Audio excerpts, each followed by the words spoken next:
Hello everyone, welcome back to Software Engineering series. This is part 1 from module 1.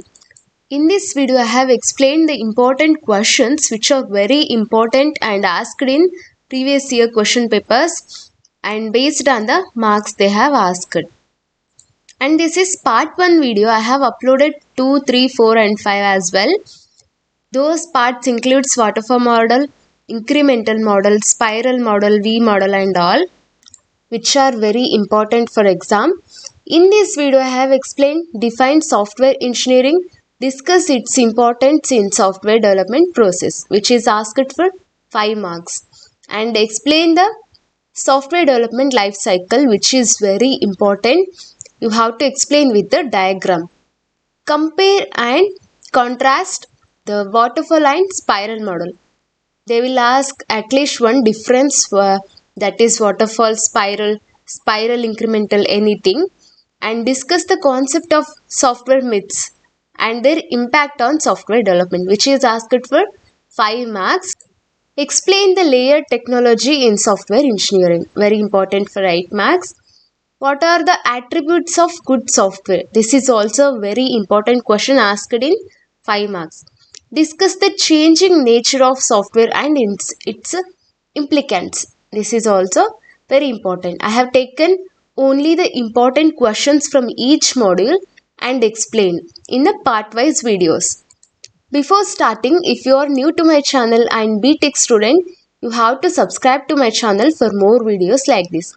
I will explain only the important questions which are very repeatedly asked in previous year question papers. Let us start with the first question. Define software engineering. Discuss its importance in the software development process. It is asked for 5 marks. What is software engineering? Software engineering is a application of engineering principles to design, development, testing and maintenance of a software. Here, it is the application of engineering principles to design. It will design, develop, test and maintenance of a software, which means it will take the requirements from the user and it will design the software, develop the software, test the software whether it is working properly or not, and maintenance of a software, how to maintain it. Everything is included in the software engineering, how to build a perfect software. Everything, all the steps and processes, the phase is also included in the software engineering. And this software engineering ensures that the software is reliable, efficient and meets the customer requirements. Whatever the software you develop, it should be reliable, efficient, work efficiently without errors and meets the customer requirements. The software, every software is developed using the customer requirements. You have to check whether the software meets the customer requirements, whether it is based on the customer requirements or not. Am I adding any other requirements? You have to check that whether it is meeting the customer requirements or not. And importance of software development. Let us see what are all the importance in the software development. Systematic approach provides a structured way to build a software instead of ad hoc programming. We have systematic approach to build the software, any software. It provides the structured way to build the software. Before developing a software, we need a structured plan to that. How to take the requirements, after that what exactly we need to do. Everything is planned, pre-planned, structured way. That is systematic approach. Improves quality. Ensures the software is reliable, maintainable and error-free. Which means the quality of that software should be more error-free. Error-free means it shouldn't include any errors, and maintainable. Easily anyone can maintain that and it is reliable. It shows that the quality of the software is very good. And manages complexity. Helps manage the large and complex software systems efficiently. Whenever you have large or complex software, you can easily manage that. Efficiently you can manage that. That's why you can manage the complexity in the software. And cost and time efficiency.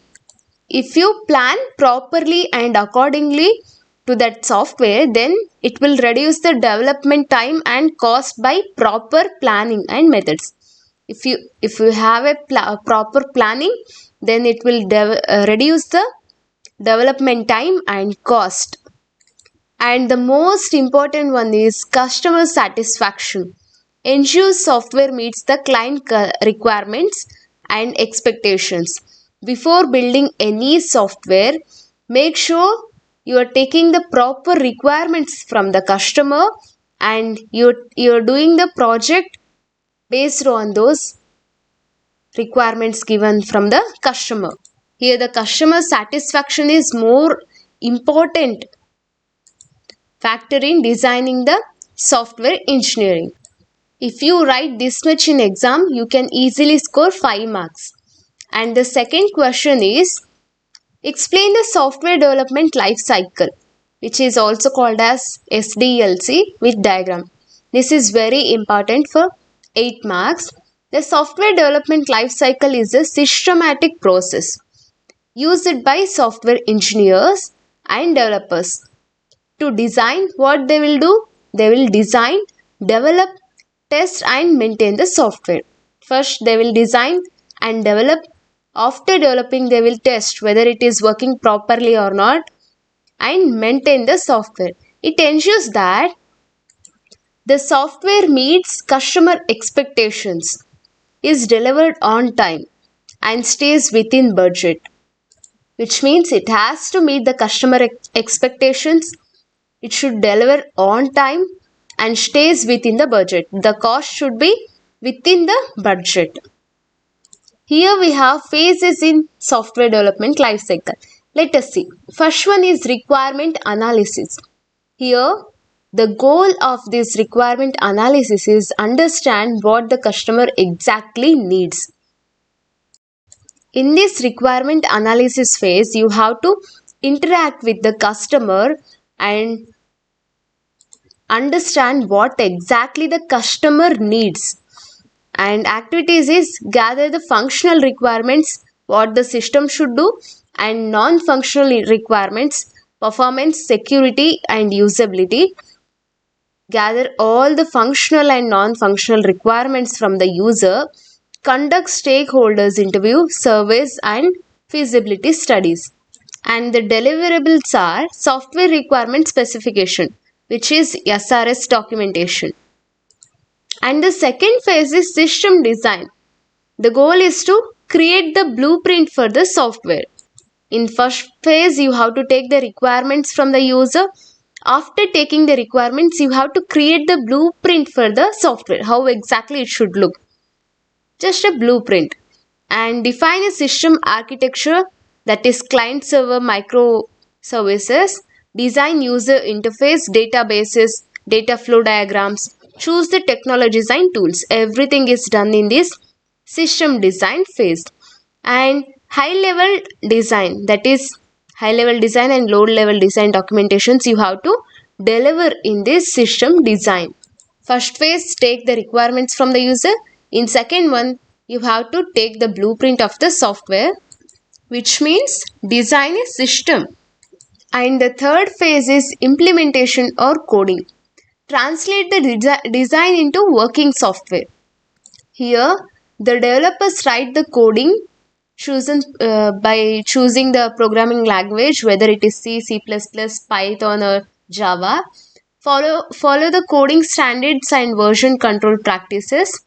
Conduct peer reviews and unit testing. In this third phase, implementation or coding part takes place. Here, source code and executable programs are deliverables. The major part is coding and implementation. The fourth phase is testing. Whatever the coding you have done in this phase, you have to test that whether it's working properly or not. Let us see. Here the main goal is to ensure the software works as intended. Means how exactly the customer needs. whether it's working like that or not. You're testing that. And activities is perform different types of testing, that is unit testing, integration, system acceptance, identify and bug. Fix the bugs. Here you have to identify the bugs and fix the bugs. Validate against requirements. Here you have to deliver the test plans, test cases, bug report and final test summary. You have to give these are all the deliverables. And the fifth phase is deployment. Here the main goal is to make the software available to user, deploy the production environment, conduct smoke testing and sanitary checks, provide the user training and documentation. In this deployment phase, you have to make sure that the software is available to the user based on the user's given input, user's requirement. And you have to deliver the live software, deployment guide, user manual, how exactly the user has to use that. Everything, the deployment guide and user manuals are provided in this deployment phase. And the sixth phase is maintenance. The main goal is to keep the software running smoothly post release. Here it has to run smoothly without any errors, and activities are fix the bugs reported by the user. While using, if the user get any errors, they have to fix those bugs. Release updated and patches. After fixing, it will release the updates. Enhance features based on the user's feedback. It will enhance the features, and you have to deliver that updated software versions and maintenance logs. At the end of this project, you have to update the software versions and deliver to the customer. You can see all the phases here. The first one is discovery, which means take the requirements from the user. Okay, second one is system design. You have to design the system. And third one is development or coding. Fourth one is testing. Fifth one is release or deployment. Sixth one is maintenance. These are all the 6 software development lifecycle phases. This software development lifecycle means you have waterfall model, spiral model, V model, incremental model and agile model. These are all the software development lifecycle included in the software engineering and which are very important. These 6 phases are involved in any model in software engineering. If you take waterfall model also have these 6 phases. And the third question is compare and contrast the waterfall and spiral model, which is asked for 10 marks. Here the waterfall model is linear and sequential. It will go one by one. That's why it is linear and sequential. When we come to spiral model, it is iterative. It has iterations one by one and risk driven.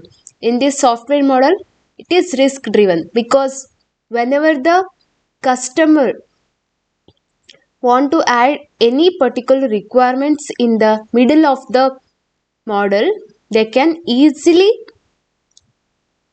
use those requirements. That's why it is risk driven. And here we have requirement phases are requirement, design, implementation, testing and deployment. These are all the phases included in the waterfall model. One by one, it is sequential.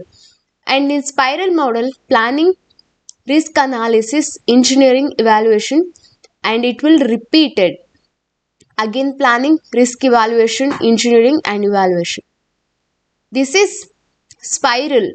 Everything is repeated again and again. If I want to take the customer requirements again, I can take and plan again, risk analysis, engineering and evaluation. I can continue this. This is iterative.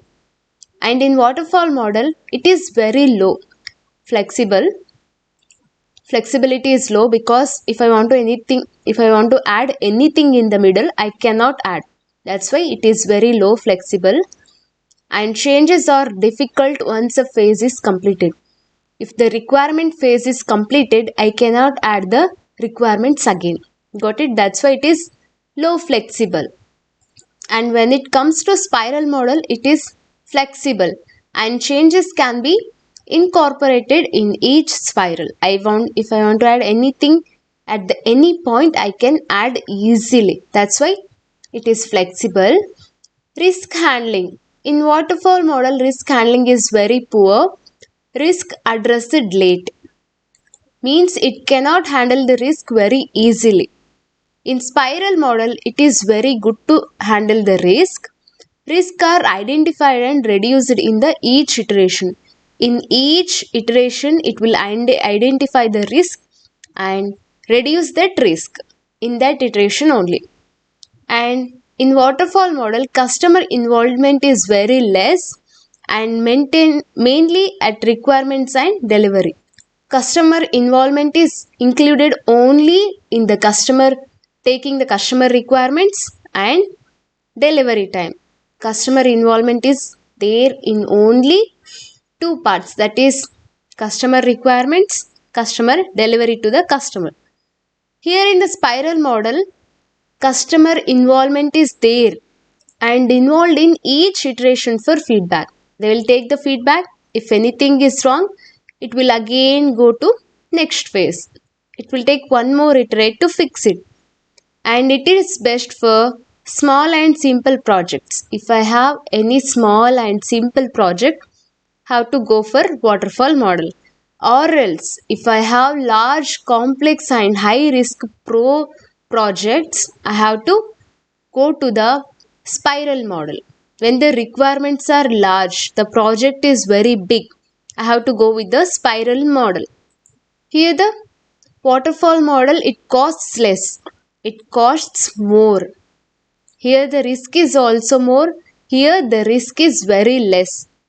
Draw a small waterfall model and spiral model in exam if possible, so that you can score more marks. If you write this much, you can easily score 10 marks along with the diagram. Small diagram is enough. And write down the advantages and disadvantages of each models. That is, it is simple and small projects. And disadvantages, it can't go for the large and complex models. Likewise, for the spiral, it is used for large and complex, but it is not used for small projects, and the cost is very high, complexity is very high. That is the disadvantage you can write. And the fourth question is, discuss the concepts of software myths and their impact on the software development. Let us see. What is software myth?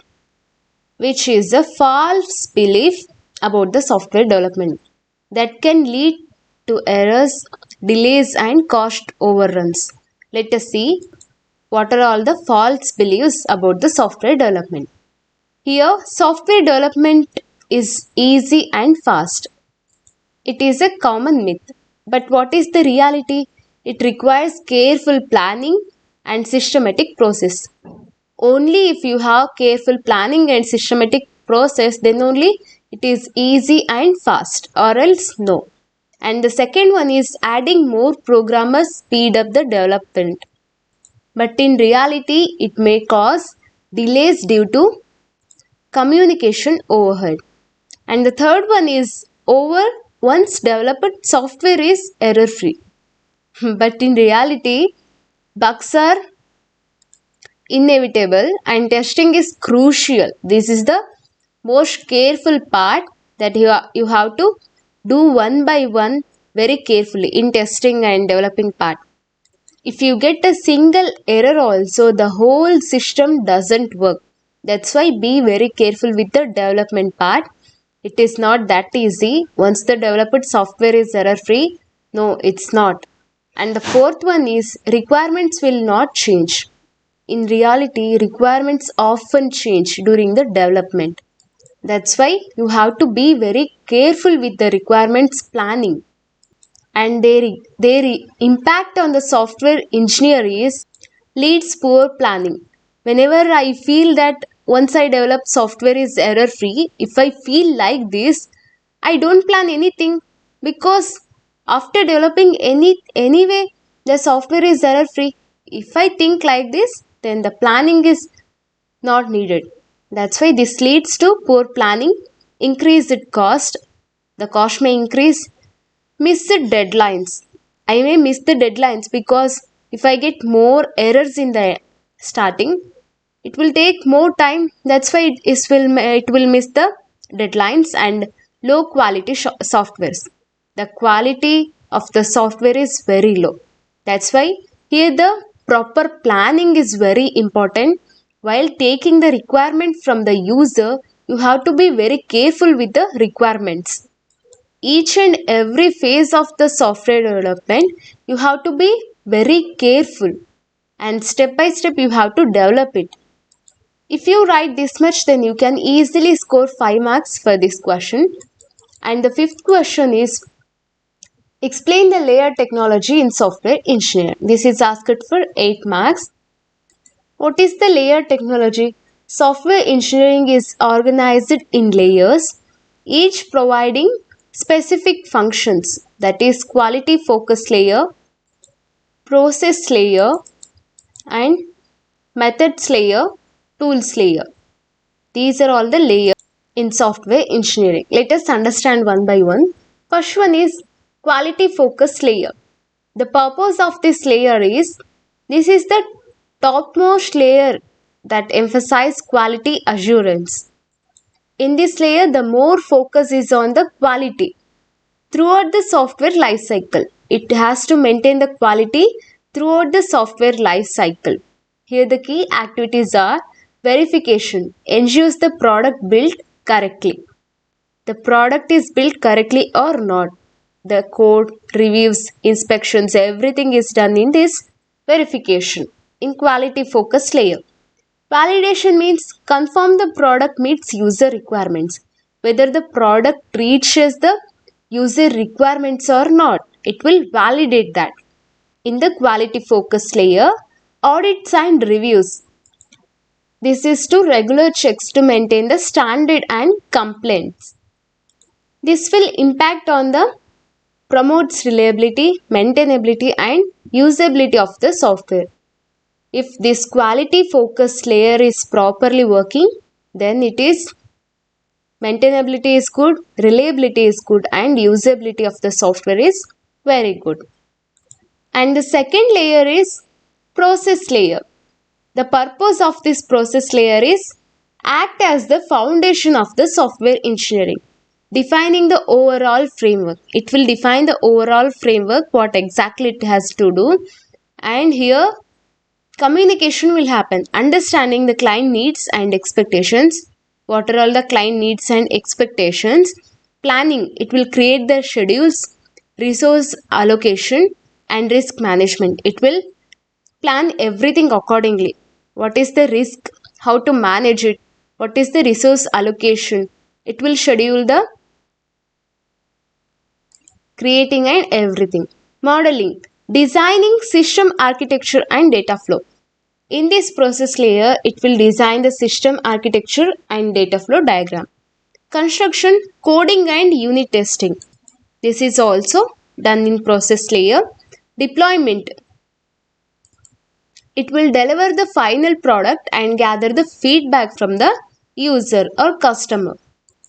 This second process layer ensures the timely and organized development aligning with the business goals. Because you can see the proper planning and communication in this process layer. Here the third layer is methods layer. The purpose of this layer is provides the technical approaches and guidelines for each phase of development, which means it will provide the technical approaches, guidelines for each phase of the development. The key activities are requirement analysis, techniques to gather and document user needs. You have to gather the user needs and document it. Design modeling means using UML diagrams, flowcharts. You have to design the models here, UML diagrams and flowcharts. Coding standards, best practices for writing clean and maintainable code. Coding is also takes place here. And testing techniques. After coding, you have to test it. Unit integration system and acceptance testing. Acceptance means whether it is acceptable by user or not. What are all the tests they do before accepting that product. The impact is enhances the consistency, clarity and effectiveness of the development task. And the fourth layer is tools layer. The purpose of this layer is offers the automated or semi-automated tools to support methods and processes. It will offer automated or semi-automated tools to support methods and processes. Let us see. For example, design tools which have Figma, Lucidchart. These are all the designing tools which is automated or semi-automated. Coding tools, I have IDEs like Visual Studio, Eclipse and etc. I have IDEs which has the built-in functions in that. Testing tools like Selenium, JUnit and debugging tools like JDB, GDB, Postman for APIs. These are all the example tools for tools layer. The impact is increase the productivity. If it is automated or semi-automated, the productivity is automatically increased and reduces errors.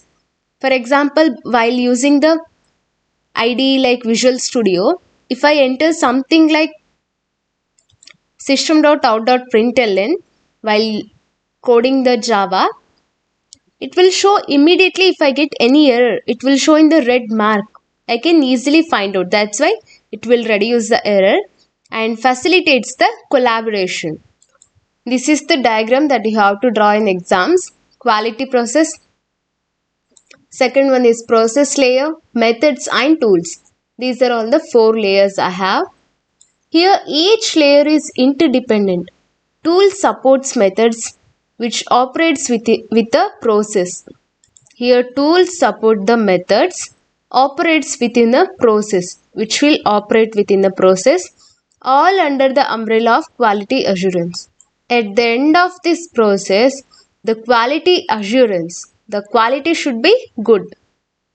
This is the 4-layer technology in software engineering which is asked for 8 marks. And the 6th question is, what are the attributes of good software? If I want to tell the software as a good, what are all the attributes should be there in the software? Let us see. The good software should have the following attributes. Correctness, meet all the specific requirements. If all the requirements are good, it is correct. That is the correctness. And reliability, works consistently under different conditions. It has to work consistently under all different conditions, then it is reliable.